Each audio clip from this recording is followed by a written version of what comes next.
Good morning, Mr. Knotts. This is Paul. I wanted to show you we're replacing the ends of your transom posts. They were rotted out.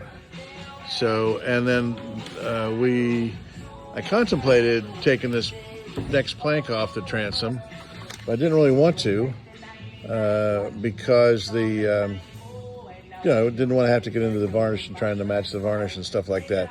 But we already talked about we might want to re-varnish your transom anyway because you had some varnish that's peeled off and you got some varnish that's releasing here and all the crazing on it. And now we have another reason for replacing this plank, and that is the fact that it's rotted at both ends.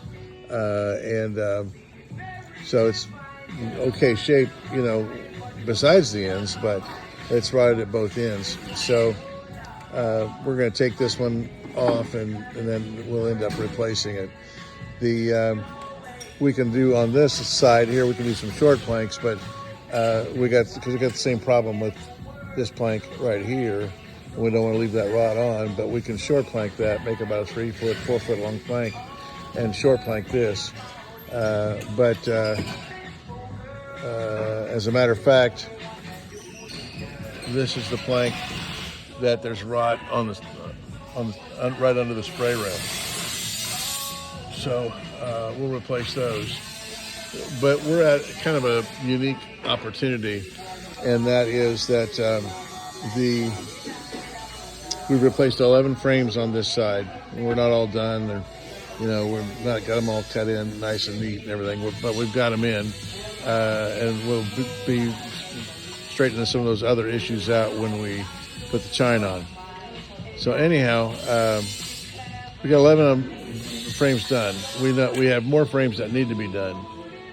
Like, for example, this frame is rotted on the end, and up on the tops, it's got some areas that are rotted as well. That's got a rotted area, right. Where'd it go? Right there.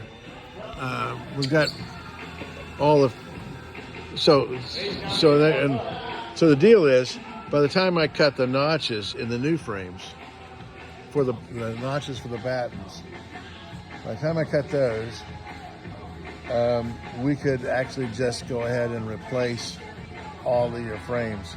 So everything under your water line would be a replacement. And that's what I'm proposing that we do, to make everything under your water line a replacement. And then we won't need to cut the notches. We'll have, the frames are so close together on your boat.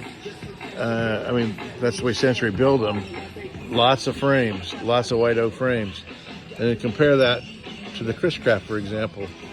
So we have frames here, here, here.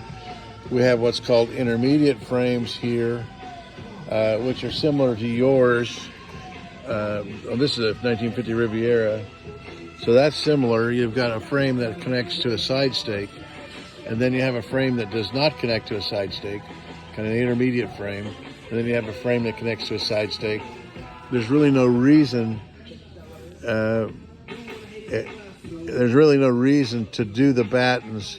We can do just the 1/4-inch plywood on top of the frames. So you have a new, we replaced the rotted portion of your stem, and we replaced your gripe, and we have replaced the last section of keel because it was badly cracked. So we replaced the last section of keel on your boat. So basically, if we do that I'm proposing, we'll have everything under the waterline will be new. All the frames under the waterline will be new. That's what I'm proposing we do. I know you asked a question about, what's this do to the cost? And you know what it does to cost, and that's why you're asking.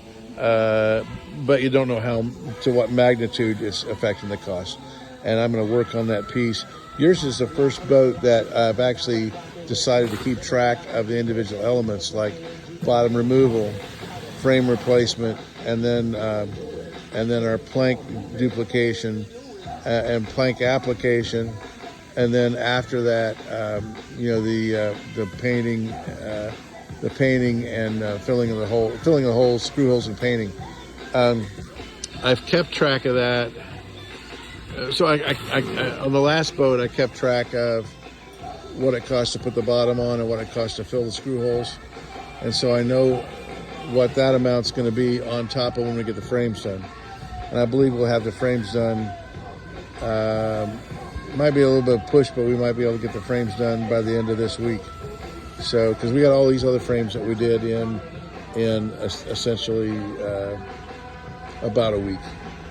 And so anyhow, I will work on that number for you. What I think this is going to end up being, prediction of the end cost, and we'll work that out for you. And anyway, just wanted to show you the progress and show you the exciting alternative that we can do, and by not putting the battens in, then we can just end up with all new frames under the waterline. So that's what this message is about. We'll talk to you soon.